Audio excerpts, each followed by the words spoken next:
बच्चों, मैं आपका हिंदी शिक्षक शिवम तिवारी एक बार फिर आपके साथ हूँ प्रेमचंद जी द्वारा लिखित नमक का दारोगा कहानी के अध्ययन के लिए। अभी तक हमने पढ़ा कि पंडित वंशीधर नए नए नमक के विभाग में दारोगा पद पर प्रतिष्ठित हुए थे। रात के शोर में जब उन्हें ना मल्लाहों की आवाज़ सुनाई देती है और गाड़ियों की आवाज़ सुनाई देती है तो वो नदी किनारे पहुंच जाते हैं। वहाँ पर वो देखते हैं कि कुछ गाड़ियाँ जो कि कतार में पुल से उस पार जा रही होती हैं, जिन पर कि नमक लदा होता है। तो आइए अब आगे की कहानी का अध्ययन करते हैं। पंडित आलोपी दीन अपने सजीले रथ पर सवार कुछ सोते कुछ जागते चले आते थे। अचानक कई गाड़ी वालों ने घबराए हुए आकर जगाया और बोले, महाराज, दरोगा ने गाड़ियां रोक दी हैं और घाट पर खड़े आपको बुलाते हैं। रात का समय था तो पंडित आलोपी दीन भी अपने, चूँकि पैसे वाले आदमी थे, तो बढ़िया सजे हुए रथ में सवार होकर के यानी बैठ करके कुछ सोते जागते हुए चले आ रहे थे। गाड़ी वाले जो उनकी नमक की गाड़ियाँ जा रही थी, उनको चलाने वाले कुछ लोग घबराए हुए डरे हुए आए उनके पास और जगाकर बोले, महाराज, दरोगा ने गाड़ियाँ रोक दी हैं और नदी किनारे खड़े आपको बुलाते हैं। पंडित आलोपी दीन का लक्ष्मी जी पर अखंड विश्वास था। वह कहा करते थे कि संसार का तो कहना ही क्या, स्वर्ग में भी लक्ष्मी का ही राज्य है। पंडित आलोपी दीन को धन पर यानी पैसे पर बड़ा विश्वास था, बहुत ज़्यादा विश्वास था। अखंड मतलब बहुत ज़्यादा। वह कहा करते थे कि संसार में ही नहीं बल्कि स्वर्ग में भी लक्ष्मी का ही शासन चलता है। उनका यह कहना यथार्थ ही था, उनका यह कहना सत्य भी था। न्याय और नीति सब लक्ष्मी के ही खिलौने हैं, इन्हें वह जैसे चाहती है न चाहती है। वर्तमान समय में देखें तो चाहे वो न्याय हो और या फिर नियम कानून, सब लक्ष्मी के ही खिलौने हैं। मतलब सब पैसे के बदौलत ही चलते हैं। जैसे इन्हें चाहती है वह वैसे ही न चाहती है। लेटे ही लेटे गर्व से बोले, चलो हम आते हैं। पंडित आलोपी दीन को अपने धन का बड़ा घमंड था। लेटे ही लेटे बोले आराम से, चलो भाई हम आते हैं। यह कहकर पंडित जी बड़ी निश्चिंतता से पान के बीड़े लगाकर खाए, फिर लिहाफ ओढ़े हुए दरोगा के पास आकर बोले, बाबूजी आशीर्वाद। कहिए, हमसे ऐसा कौन सा अपराध हुआ कि गाड़ियाँ रोक दी गई? हम ब्राह्मणों पर तो आपकी कृपा दृष्टि रहनी चाहिए। जब उन्होंने उनसे गाड़ी वालों से कह दिया कि भाई चलिए हम आते हैं, तो फिर उसके बाद उन्होंने क्या किया, एकदम आराम से बड़ी निश्चिंतता से, निश्चिंतता मतलब बिना किसी डर के, किसी घबराहट के, एकदम निश्चिंत होकर के पहले पान के बीड़े लगाए, मतलब पान को लपेटा और खाया। फिर क्योंकि जाड़े के दिन थे तो फिर उन्होंने लिहाफ को ओढ़ा और पंडित वंशीधर के पास आकर के बोले, बाबूजी आशीर्वाद। कहिए, हमसे ऐसा कौन सा अपराध हुआ कि गाड़ियाँ रोक दी गई? भाई, हमसे ऐसा कौन सा पाप हो गया जो हमारी गाड़ी रोक दी गई? हम ब्राह्मणों पर तो आपकी दया दृष्टि होनी चाहिए। वंशीधर रुखाई से बोले, सरकारी हुक्म। वंशीधर बड़े ही तीखे स्वर में बोले, सरकारी हुक्म है। पंडित आलोपी दीन ने हंसकर कहा, हम सरकारी हुक्म को नहीं जानते और न सरकार को। हमारे सरकार तो आप ही हैं। हमारा और आपका तो घर का मामला है। हम कभी आपसे बाहर हो सकते हैं? अब जब वंशीधर ने रुखाई से बोला तो पंडित आलोपी दीन ने एकदम हंस कर कहा, देखिए भाई, हम सरकारी आदेश को तो नहीं जानते और ना सरकार को जानते हैं। हमारे कर्ता धर्ता सरकार सब आप ही हैं। हमारा और आपका तो घर का मामला है, मतलब हम और आप एक ही हैं। आपका काम मेरा काम है, मेरा काम आपका काम है। तो कह रहे हम कभी आपसे बाहर थोड़े हो सकते हैं, हम सब एक ही हैं। आपने व्यर्थ का कष्ट उठाया। यह हो नहीं सकता कि इधर से जाएं और इस घाट के देवता को भेंट ना चढ़ावें। अब देखिए, वो घूस की यानी देना चाह रहे हैं। कह रहे हैं कि अगर हम इधर से जाएं और इस घाट यानी कि इस किनारे के देवता, मतलब इस जो रखवाला है वहाँ का, उसको भेंट ना चढ़ाएं, उसको कुछ भी हम प्रसाद ना दें। मैं तो आपकी सेवा में स्वयं ही आ रहा था, मैं तो खुद ही आपकी सेवा करने के लिए आ रहा था। वंशीधर पर ऐश्वर्य की मोहिनी वंशी का कुछ प्रभाव ना पड़ा। अब चूंकि आलोपी पैसे वाले थे तो वो पैसे के रुतबे में बोल रहे थे, और जिसका प्रभाव वंशीधर पे कोई नहीं पड़ा। ईमानदारी की नई उमंग थी। अभी वंशीधर ने नई नई नौकरी ज्वाइन पद पर प्रतिष्ठित हुए थे, तो इस वजह से उन पर नया नया उत्साह था अंदर। कड़क कर बोले, बहुत ही तेजी से गुस्से की आवाज़ में बोले, हम उन नमक हरामों में नहीं हैं जो कौड़ियों पर अपना ईमान बेचते फिरते हैं। आप इस समय हिरासत में हैं, आपका कायदे के अनुसार चालान होगा। बस मुझे अधिक बातों की फुर्सत नहीं है। जमादार बदलू सिंह, तुम इन्हें हिरासत में ले लो, मैं हुक्म देता हूँ। वंशीधर बहुत कड़क कर बोले गुस्से में, मैं उन नमक हरामों में नहीं हूँ, मैं उन बुरे लोगों में नहीं हूँ जो कुछ चंद पैसों के लिए अपने ईमान को, अपने ज़मीर को बेच देते हैं। आप इस समय हिरासत में हैं, आप इस समय कैद में हैं। आपका नियम के अनुसार चालान होगा, और इससे ज़्यादा बातों की मुझे फुर्सत नहीं, समय नहीं है मेरे पास। और अपने साथी जो उनका जमादार था उसको आदेश दिया, जमादार बदलू सिंह, तुम इनको कैद में ले लो, मैं आदेश देता हूँ।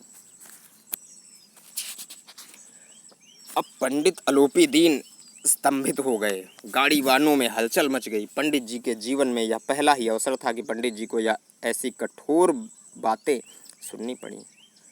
पंडित आलोपी दीन भौचक्के रह गए, एकदम अवाक रह गए। गाड़ी वालों में शोर मच गया। पंडित जी के जीवन में शायद यह पहला अवसर था कि पंडित जी को ऐसी कठोर बातें, गुस्से की बातें सुननी पड़ी। बदलू सिंह आगे बढ़ा। बदलू सिंह जो जमादार था वो आगे की ओर बढ़ा उनको कैद करने के लिए, किंतु रौब के मारे यह साहस ना हुआ कि उनका हाथ पकड़ सके। लेकिन पंडित आलोपी दीन भी बहुत बड़े आदमी थे, पैसा था भाई उनके पास, तो उसके अंदर इतना साहस नहीं था, इतनी हिम्मत नहीं थी कि उनका हाथ पकड़ सके। पंडित जी ने धर्म को धन का ऐसा निरादर करते कभी न देखा था। अब देखिए वंशीधर का धर्म क्या था कि वो दरोगा के पद पर थे, तो उस वहाँ से नमक की जो भी काला बाजारी हो रही थी, उसको चोरी हो रही थी, उसको वो ना होने दे। तो पंडित जी ने क्या किया, देखा, और यह उनका धर्म था। तो धर्म पंडित जी के धन का निरादर कर रहा था, तिरस्कार कर रहा था, और ऐसा कभी आलोपी दीन ने नहीं देखा था। मन में सोचने लगे, विचार किया, यह अभी उद्दंड लड़का है, माया मोह के जाल में अभी नहीं पड़ा है, अल्हड़ है, झिझकता है। बहुत दीन भाव से बोले, बाबू साहब ऐसा न कीजिए, हम मिट जाएंगे। पंडित जी के मन में विचार आया कि अभी उद्दंड लड़का है, शरारती लड़का है, माया मोह के जाल में भी फंसा नहीं है। मतलब अभी इसकी घरेलू कामों में नहीं फंसा है, पैसे के चक्कर में नहीं फंसा है, बच्चे नहीं हैं इसके, ये सारी चीज़ें वो सोचने लगे। तो इस वजह से इसके अंदर ऐसी शरारतें हैं। अल्हड़ है, मतलब बचपना है उसके अंदर, झिझकता है, शर्माता है। बहुत दीन भाव से बोले, एकदम देखिए, अभी जो पहले हंसकर बोल रहे थे, अब एकदम दयालु भाव से आ गए, दीन भाव से बोलने लगे। बाबू साहब ऐसा ना कीजिए, हम मिट जाएंगे। बाबू साहब ऐसा ना करो भाई, हमारी इज्जत ख़त्म हो जाएगी, इज्जत धूल में मिल जाएगी, हमारी जो समाज में इज्जत है वो समाप्त हो जाएगी, हमारा अपमान करने से आपके हाथ क्या आएगा। कहने लगे, मेरे अपमान से आपको क्या फ़ायदा होगा, हम किसी तरह आपसे बाहर थोड़े ही हैं। फिर से देखिए वही बात कहने लगे, हम सब आप एक ही हैं। वंशीधर ने कठोर स्वर में कहा, हम ऐसी बातें नहीं सुनना चाहते। वंशीधर ने बहुत ही गुस्से में बोले, ऐसी बातें हम नहीं सुनना चाहते। आलोपी दीन ने जिस सहारे को चट्टान समझ रखा था, वह पैरों के नीचे से खिसकता मालूम हुआ। स्वाभिमान और धन ऐश्वर्य को कड़ी चोट लगी। आलोपी दीन भाई पैसे को बहुत बड़ी चीज़ समझते थे, लेकिन अब पैसा तो यहाँ चल नहीं रहा था, इसलिए उन्हें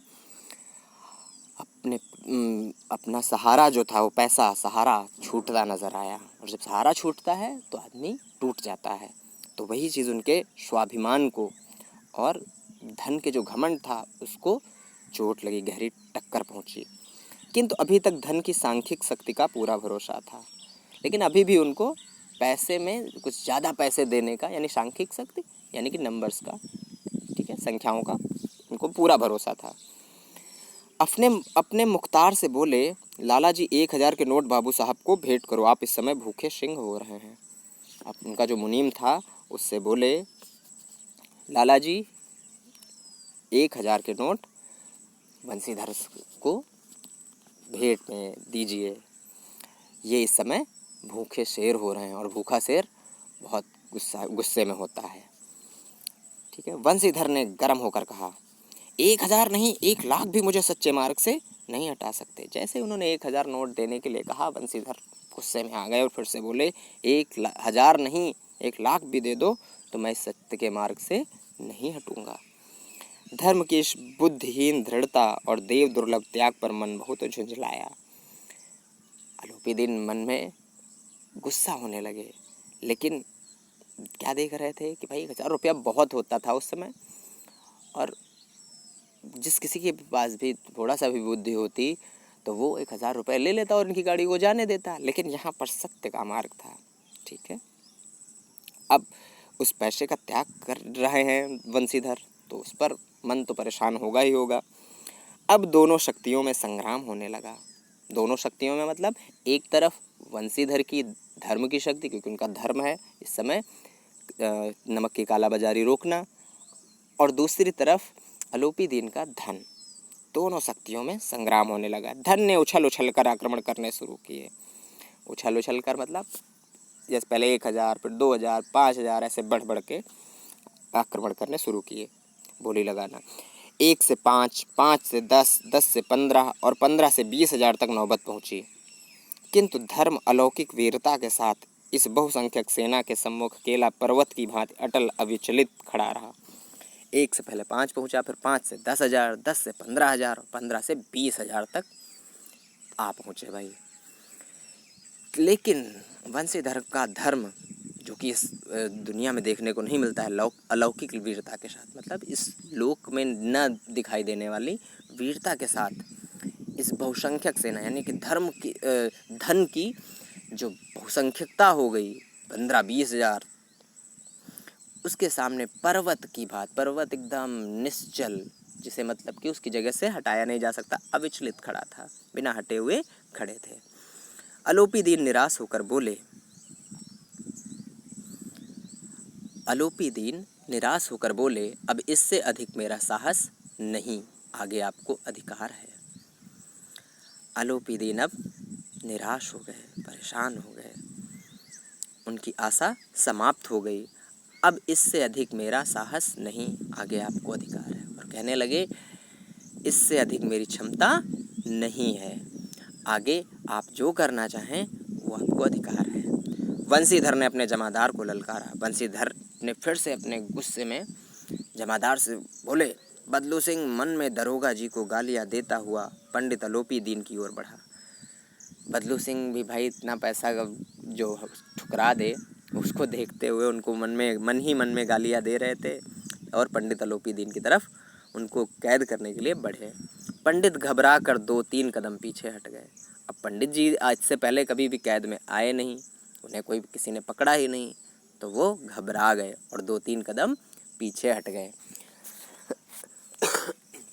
अत्यंत दीनता से बोले, बाबू साहब ईश्वर के लिए मुझ पर दया कीजिए, मैं 25,000 पर निपटारा करने को तैयार हूँ। अभी भी देखिए अंतिम प्रयास कर रहे हैं वो, और बहुत ही दीन स्वर में यानी दयालु स्वर में बोले, बाबू साहब ईश्वर के लिए मुझ पर दया करो, बाबूजी भगवान के लिए मुझ पर दया करो, मैं 25,000 देने को तैयार हूँ। बंसीधर बोले, असंभव बात है, मतलब ये तो संभव ही नहीं है। फिर आलोपी दीन बोलते हैं 30,000 पर। फिर बंसीधर बोलते हैं, किसी तरह भी संभव नहीं है। क्या 40,000 पर भी नहीं? आलोपी दीन ने कहा। बंसीधर फिर बोलते हैं, 40,000 नहीं 40 लाख पर भी असंभव है। बंसीधर ने कहा, 40,000 ही नहीं, तुम 40 लाख भी दे दो तब भी मैं तुम्हें नहीं छोड़ूंगा। बदलू सिंह, इस आदमी को अभी हिरासत में ले लो, अब मैं एक शब्द भी नहीं सुनना चाहता। फिर से उन्होंने अपने जमादार को आदेश दिया, इस आदमी को तुरंत कैद कर लो, अब मैं इससे एक बात भी इसकी नहीं सुनना चाहता। धर्म ने धन को पैरों तले कुचल डाला। बंसीधर का जो धर्म था उसने अलोपी दीन के धन के सामने वीरता का परिचय दिया और उनके धन को हरा दिया। अलोपी दीन ने एक हष्ट पुष्ट मनुष्य को हथकड़ियाँ लिए हुए अपनी ओर आते देखा। अलोपी दीन अब बदलू सिंह को अपनी तरफ हथकड़ी लेकर के आते देख रहे हैं, उन्हें कैद करने के लिए। चारों ओर निराश और कातर दृष्टि से देखने लगे। कातर मतलब होता है बचाव की दृष्टि से, निराश आशा समाप्त हो जाना। तो उनकी आशा समाप्त हो गई थी और वे बचने की नज़र से चारों तरफ देखने लगे। इसके बाद एकाएक मूर्छित होकर गिर पड़े और अचानक से बेहोश हो गए। तो आज हम यहीं तक पढ़ेंगे। इसके आगे की कहानी हम अगली वीडियो में पढ़ेंगे, ठीक है। तो इस आपके लिए गृह कार्य यह है कि आप घर पर इसका भी शेष भाग जो बचा हुआ है उसका अध्ययन करेंगे और कठिन शब्दों को पढ़ने की कोशिश करेंगे। मिलते हैं अगली वीडियो में, तब तक के लिए धन्यवाद।